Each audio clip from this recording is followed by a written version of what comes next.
Oh, it's another big kick energy. And look, Maisie's back. Oh, no, she's not. She's still travelling around America with her colleague, Mike. But don't worry, guys. Don't you worry. You are in safe hands because Pacey is here as ever. And also, we've got producer Charlie. All right, producer Charlie? Hello. She's absolutely thrilled to be live on another pod. You were getting a lot of good feedback. Well, look, some comments on the YouTube I have had to delete because I didn't like them. Why? What did they say? People were just being, some men were just being a bit creepy. Why are men never creepy about me? Oh no, sometimes they are. I just delete those as well. Just when it's Thank about you. me, it's a bit much, you know?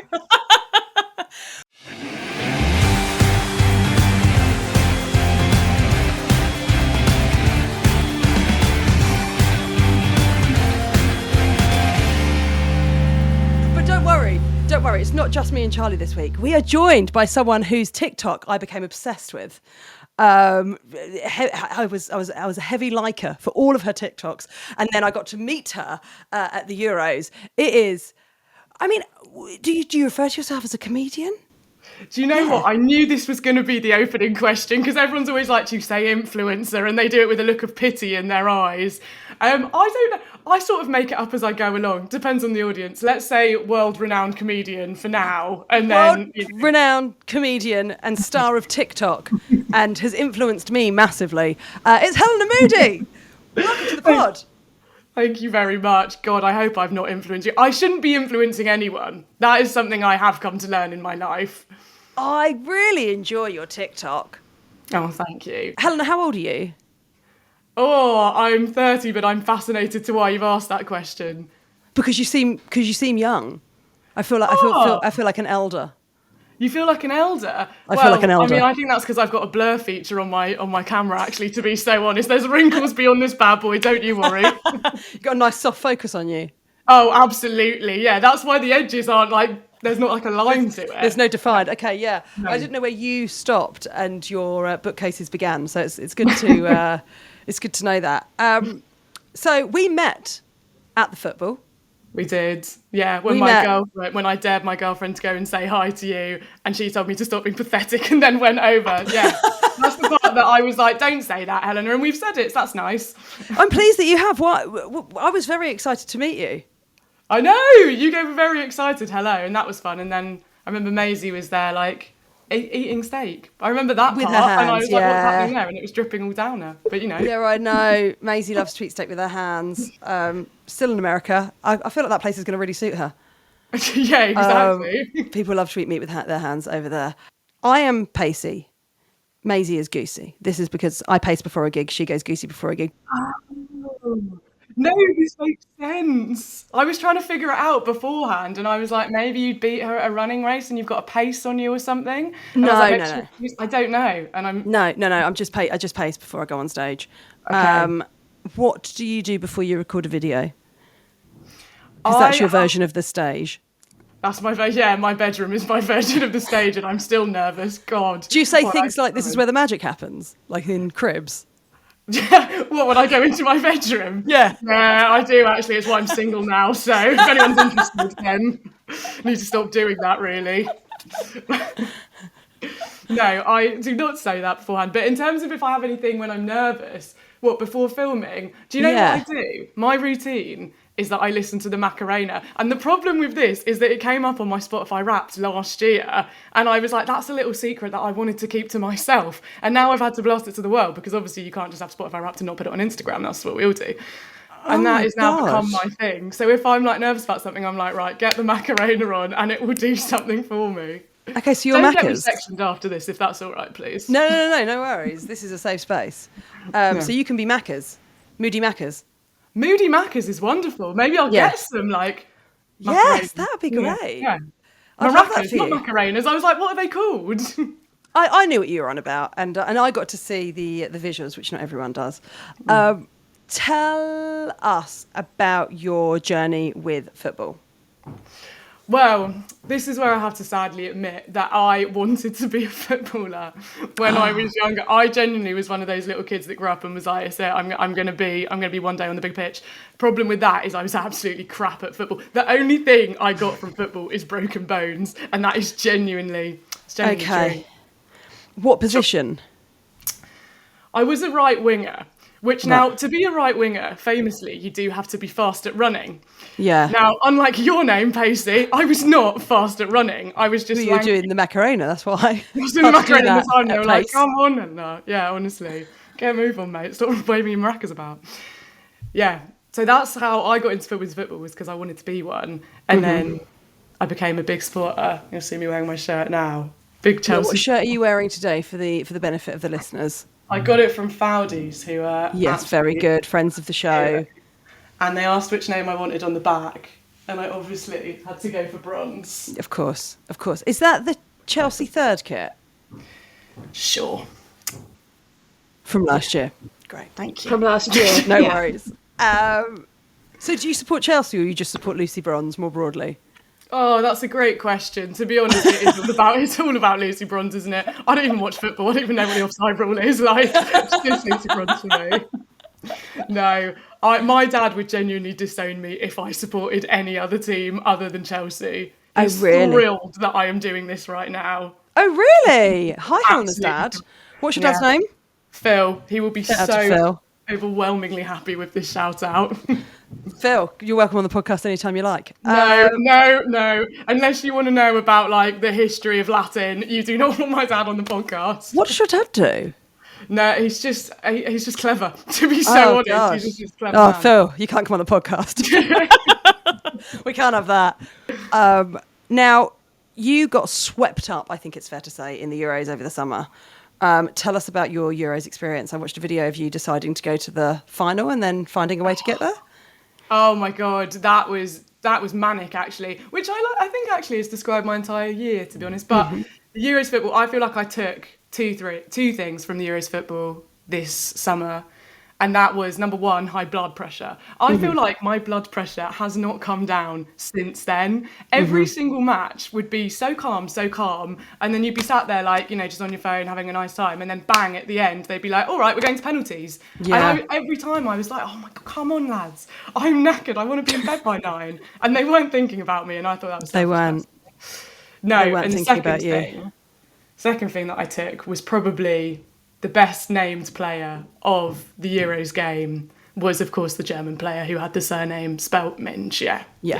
That was. It's good that you found your own. Lots of people would have very similar favourite moments of the Euros, like us winning. But it's good that your favourite is when someone said Minge is in the box. That right there was a win for me. There was no Minge Beaver fight, so that's why I wasn't happy about the overall win. I was sat at the stadium like wasting my bloody time.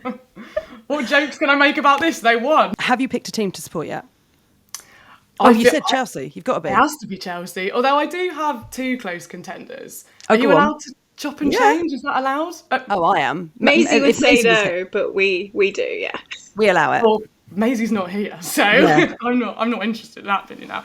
I love London City Lionesses. There's something about them that I think they're wicked. I think they're cool. I like their squad. I don't like the kit, but we'll slide that in. I'm excited. They're an underdog. But I also love Arsenal. I'm sorry. I do. I think that's so cool. Vibes FC, of course. I'm on tour at the minute and I meet a lot of Big Kick listeners after shows. And honestly, they're all Vibes FC. Yeah. They're all Arsenal. I They're know. all Arsenal. It's like, oh no, I just support Arsenal. It's like, you're literally Liverpudlian. They're everywhere. If you meet a London lesbian, she will be an Arsenal supporter. There's no doubt about it. And then I have the shame in my eye when they're like, oh, who do you support? And I have to go, Chelsea. And just mutter it. And they go, sorry, what was that? And I'm like, oh, Chelsea. They're not happy. They're not happy. I'm sorry about that for you, Helena. Right, let's get in to the headline scores this weekend. This is the WSL Week 3, Friday the 19th and Sunday the 21st of September. Everton 1, London City Lionesses 2. Good for you, exciting. Tottenham Hotspur 1, Manchester City 5. Brighton and Hove Albion 4, Seagulls. West Ham 1, Chelsea 1, Leicester City 0. And that was a tricky game for Chelsea, which was quite, I'm not saying surprising, Leicester ever improving, but that's interesting.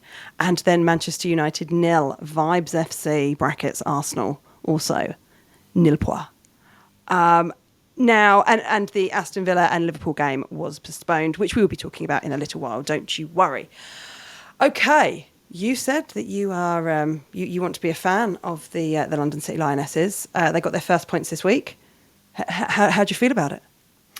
I was buzzing, absolutely buzzing. The goals by Goodwin, absolutely phenomenal. Was a big brilliant. Absolutely a big fan by that. And I also, do you know what? I've watched so much football this week and I feel like it's all I can think about.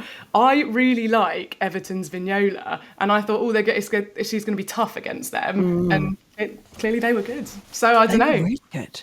Yeah. I mean, you're absolutely right. 2 goals from 22-year-old Isabel Goodwin, who currently plays for the England under-23s. You can't help but wonder if Serena's got her little eyes on a little Goodwin, can you?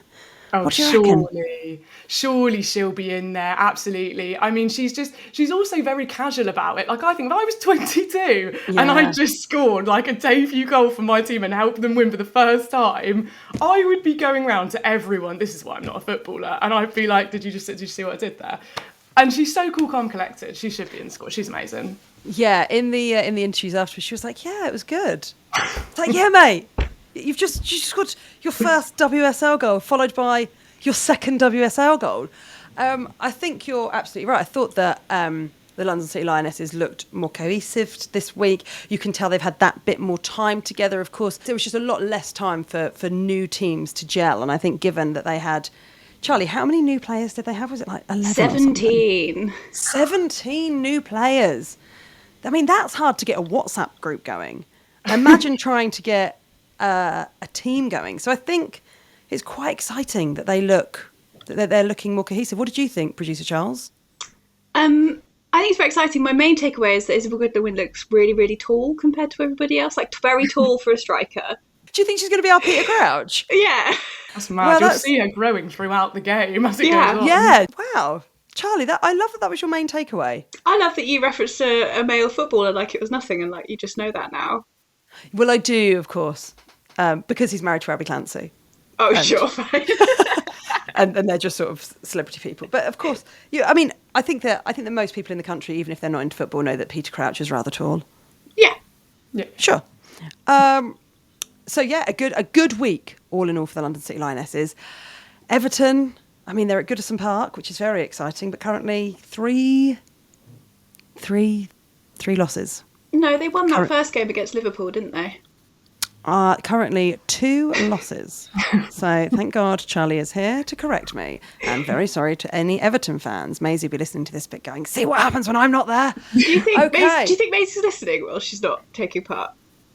Oh, definitely. Yeah, okay. I think she's listening right now.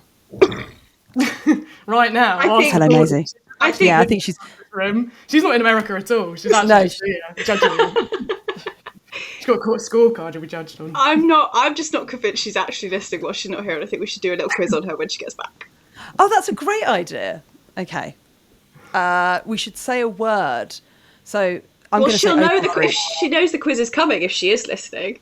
Yes, and I'm going to say the answer to all of the questions is Opal Fruits. Okay.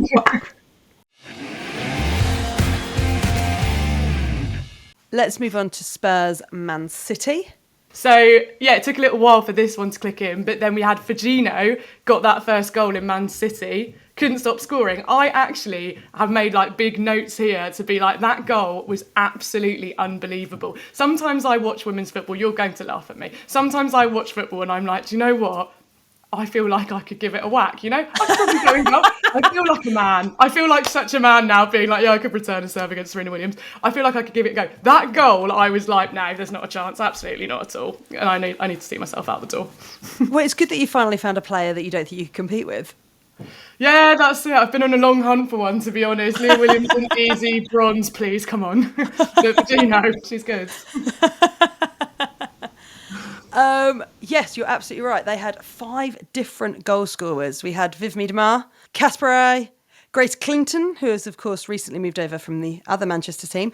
Grace Clinton's looking very good in that squad, I thought. Yeah, I like the look of Clinton as well, actually. And another cool, calm, collected just a little smile when she scored, that's all. No big deal. So chill. I love that. Then Olivia Holt got one back for Tottenham Hotspur. I don't know why I didn't just say Spurs, but you know who I meant. And then at the 95th minute, when we'd gone into injury time, Laura Coombs thought, do you know what? I'll have a go as well. Do you prefer a game where there's lots of goals, or so would you rather have a game where there's like goal, goal, goal, goal, goal, or a game where it's like quite chilled, no goals whatsoever, but like it gets a bit exciting here and there? Oh, I'd like goal, goal, goal, goal, goal. Yeah, I'm goal, goal, goal, goal, goal as well. Unless it's against me, in which case I want no goal, goal, goal, goal, goal. Yeah, that's fair.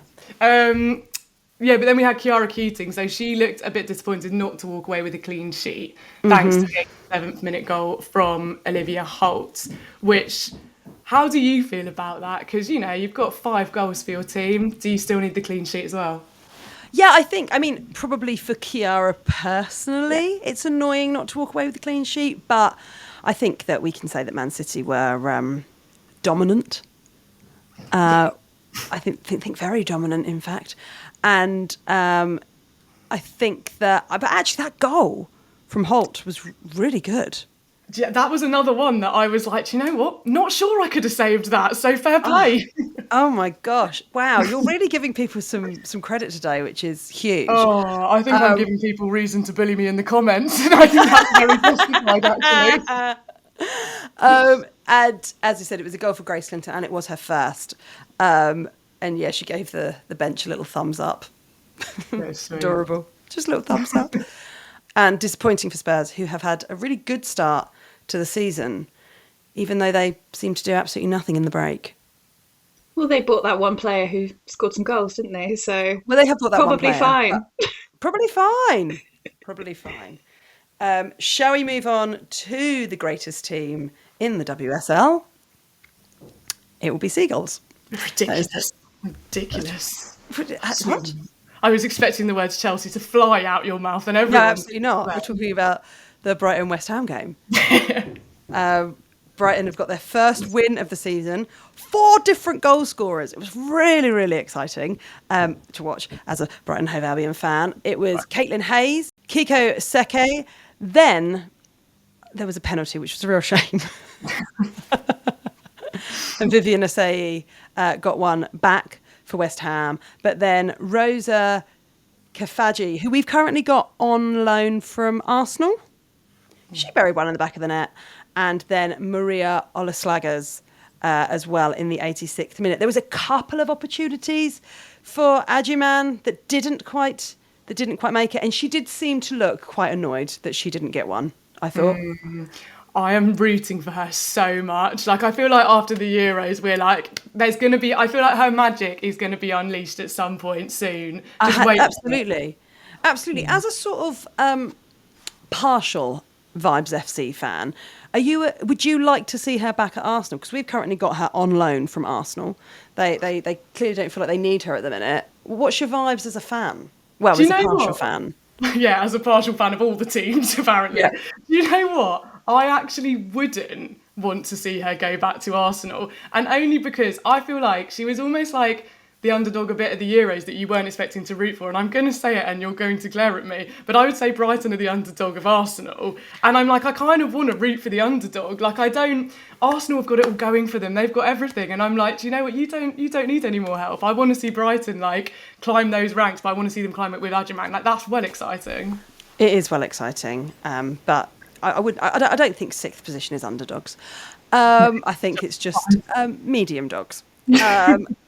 And I would say broadly, the ever-improving West Ham sort of struggled to be part of the game at all. Yeah, I thought that. And I also felt like, weirdly, I have that their marking wasn't really on point. That was one of the things I just kept noticing, was there was like 3 players on another player constantly. And that was the part where I was like, come on, lads, what's going on here? So I don't know. I don't know what was going on with them. Well, talking about marking not being on point, let's move on to Chelsea-Leicester. Because Chelsea won, but it was only just. And I noticed during this game, there were a lot of pink shirts that were very free. There were some really lovely sort of set pieces done in the sort of midfield area. I think Leicester really deserved a goal. Like, Me too. They played really, really well, and Chelsea, frankly, played badly. Sorry. It wasn't a great week for Chelsea. I'm going to come to their defence, which obviously Well, no someone one needed was to, expecting. because they weren't. Oh, absolutely. Well, I mean, they walked were, right into that. I'm sorry, Chelsea. I'm not even doing a good job of defending you now, but there we are. I felt like they were all right, and I think there is a bias between Charlie Producer and the notes that you had written down, which was Chelsea won, but only just. And I thought, just rub it in, why don't you? What a joke. Look, Do you know what?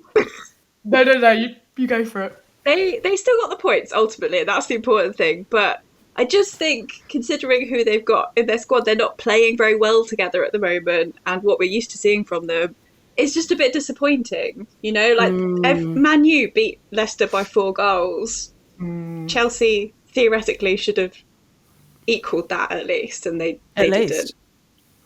It's very fair. And actually, I am really liking Man United at the moment. So as a partial fan of another team, you know what? They are absolutely killing it, aren't they? Oh, their passing is unreal. But anyway, back to Chelsea, who I am meant to be defending, doing a poor job of.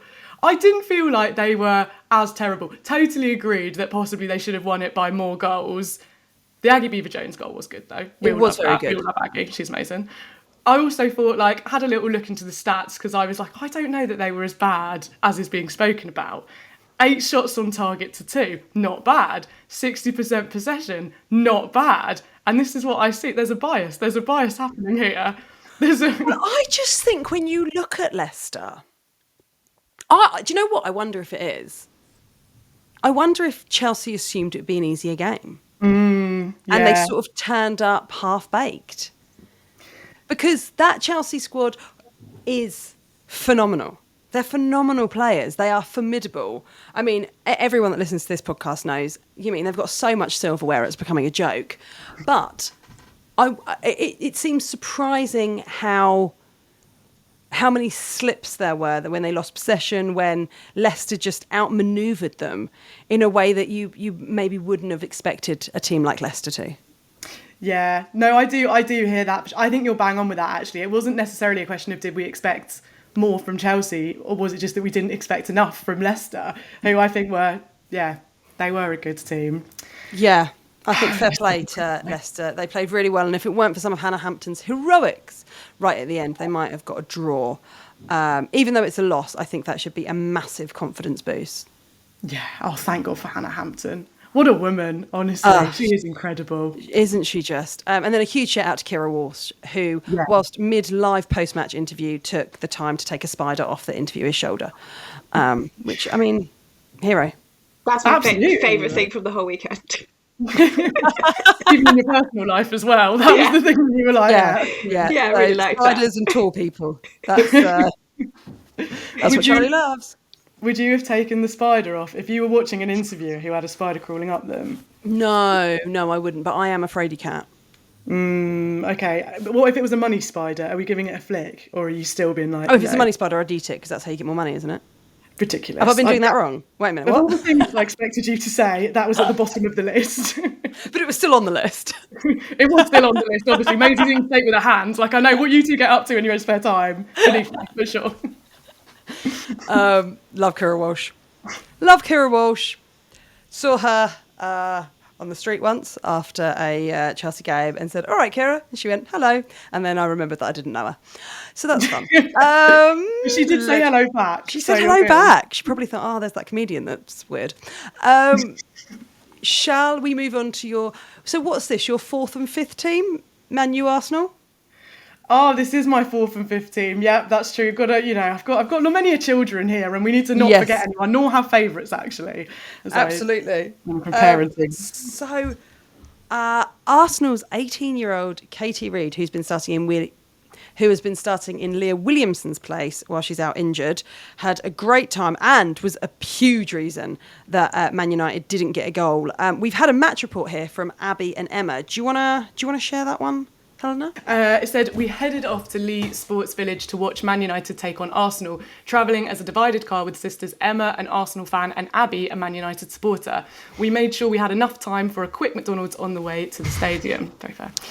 As we got closer to the ground, we could hear Taylor Swift's Bad Blood blaring and wondered if that's what we'd have between us by the end of the game. Given the start to the season for both teams, we were both hopeful for a win. Emma was slightly more optimistic for an Arsenal victory, thinking that United's extra game during the week might leave them still fresh. Still, we knew it was going to be a well-fought match from both sides. Grateful for the sunny weather, we were goal-side at the standing terrace with a surprisingly good view, having never watched a match goal-side before, and were at the only part of the stadium that enjoyed glorious sunshine throughout the game. Important things. Important things. Important things. Man United fans were loud with their chants. One chant branding Arsenal cheats, which Abby found very amusing, while Emma, surrounded by United fans, was less impressed. Honestly, this is my children fighting.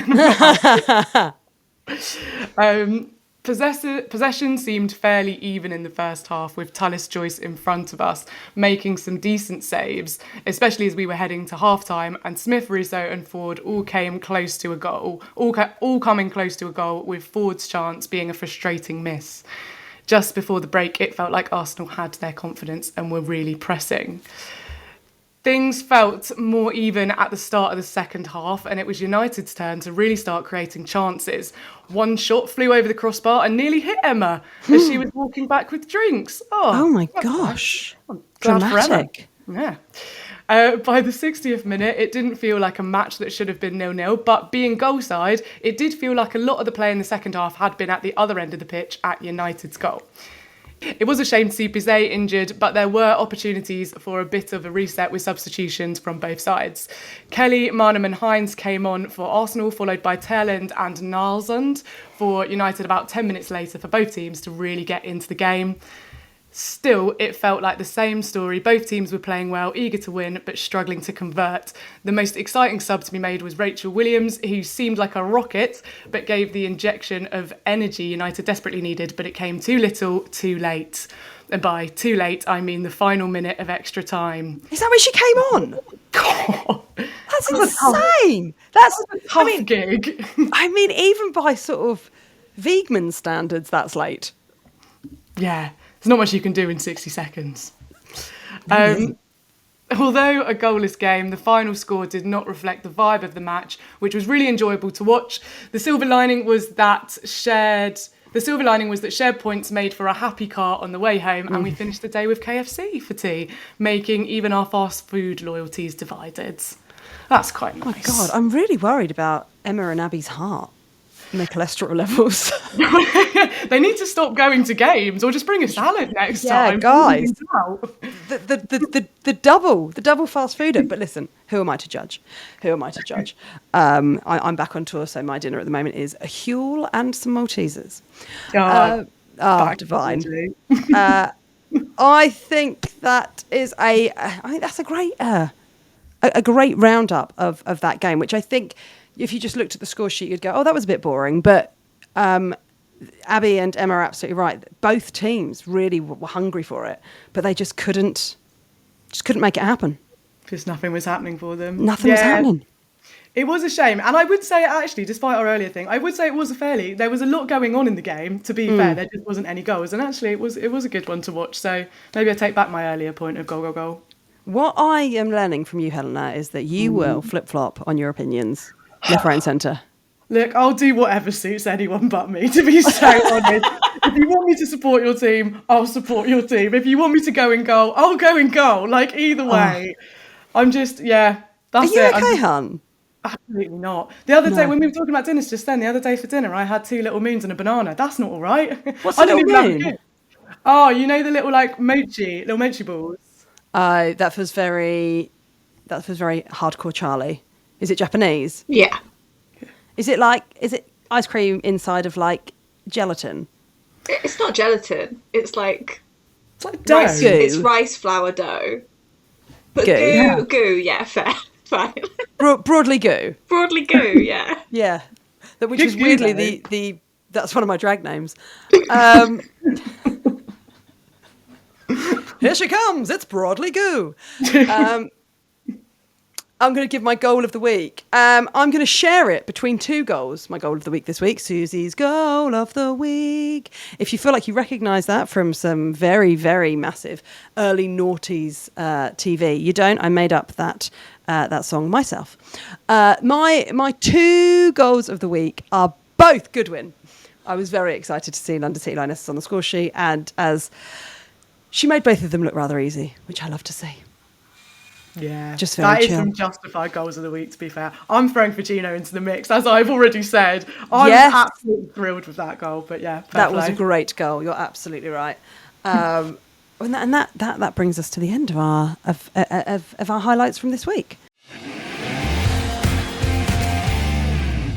Now, on Saturday night, there was some very sad news announced that former Liverpool manager Matt Beard has died suddenly at the age of 47. Now, here at Big Kick, we never met Matt, but I think the huge outpouring of love and respect from across the women's game says it all, really.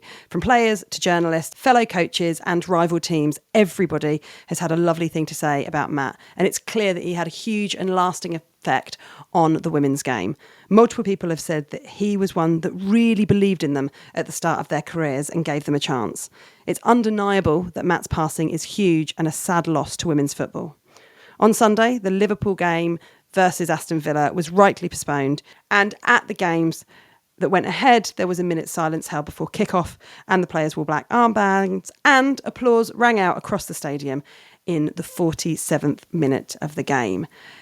I've just seen non-stop on my Instagram the amount of people that have said what a brilliant guy Matt was and how supportive he was. And I think it's really worth saying how long he was in the women's game. It really shows that he has been there from that moment, you know, when women's football was still amateur, when they were moving into playing professionally, and he has really been a massive part of that journey. And yeah, it was enormously sad news, and our thoughts are, of course, with all of his family and his players and anyone that knew him and loved him.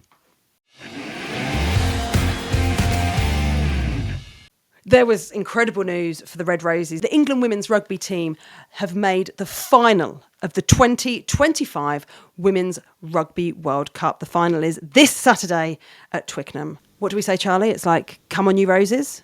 I think so. I mean, yeah, come on, you Roses. I just simply don't understand rugby is ultimately the problem. And they all just look like they're getting injured constantly, and I find it very intimidating. Yes, but I love that bit where someone pops up into the air to catch the ball. Sure. That is, do you mean when they do the dirty dancing lift? Yes, I love that bit. Completely agree. I love that bit. I'll tell you something quite cool that happened. Sarah Byrne was in my... we DM'd each other. What about? And she's... Oh, chit-chat. Oh, that Just was chit-chat.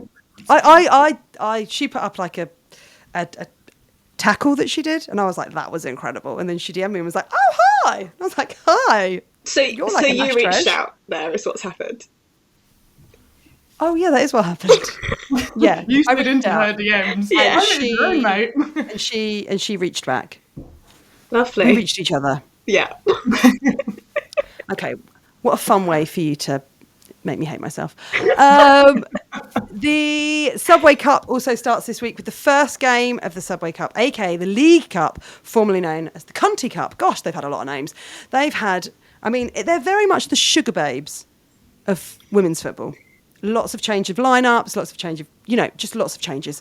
But yes, that starts this week. And also Man United are through to the next stage of the Champions League. Would we say that's judges' houses? It's probably boot camp. Okay. Man United are through to boot camp. So, Sanita's only around the corner. I'll be honest with you, Goosey hasn't been in touch. We were hoping for a voice note in this episode, but turns out she is still eating her body weight with her hands through America. Luckily, she'll be back next week, and we can hear all about what she's been up to in the games that she saw while she was stateside. I wonder if she's going to be one of those people with an accent. What, one of those weird transatlantic, Yeah. It would be really interesting on top of the Yorkshire accent, wouldn't it? It would be, yeah. The Red Devil herself, Maisie Adam, is back next week. Helena, where can people find you online? Tell us about your TikTok and etc. Well, confusingly, they don't have the same name for no reason other than Oh, why chaos. would they? Yeah. Oh, I would say it's always good making life difficult for yourself. So on TikTok, I am at Helena Moody, and on Instagram, I am at Helena Kate Moody. Right. I've tried changing it. Someone's got my name on one of the. To be honest, it's laziness. In laziness. absolute essence, in summary, it's laziness. Okay, well, I highly recommend you go and have a look at Helena's socials. I'm sure that she will become one of your firm favourites very quickly. I love it. I'm not on tour this week. I'm going to play Live Traitors tonight. So good. Do you want to be a traitor or a faithful? I want to be a faithful because I don't trust myself to be a traitor. What do you mean? Will you just blurt it out the minute she touches your shoulder? You'll go, I have to admit. I don't know. I just find it. I don't like lies. Hard for a lying show. Yeah, hard for a lying show. But you know, I will be there, and I'm going to put on extra eyeliner and comb my fringe down. Yeah, strong. Because of Claudia. That's the secret to winning. Yeah, that's the secret to winning. Make Claudia like me. That's the main thing. You can keep in touch with us always by emailing us at bigkickpod@gmail.com, or you can find us on Instagram, Big Kick Energy Pod. We now have merchandise, which is available. I don't know why I said merchandise and not merch. It's available to pre-order at After Studios. The link is in our bio and in the show notes. And if you enjoyed listening to this, why not give it a watch? The full episodes are now available on YouTube. That's all. I hope that we will see you again next week. Like and subscribe. Is that a thing we say still? Yeah, sure. Like and subscribe, baby. Like and subscribe. Oh, I'm putting that out. Why aren't you putting that out? People will think I'm cool and young. It's just a bit strong. It's a bit much. But I'm a bit strong. I'm a strong flavour. No. I think I am. I don't think you are. Oh, thanks, Charles. Bye. Bye. Bye.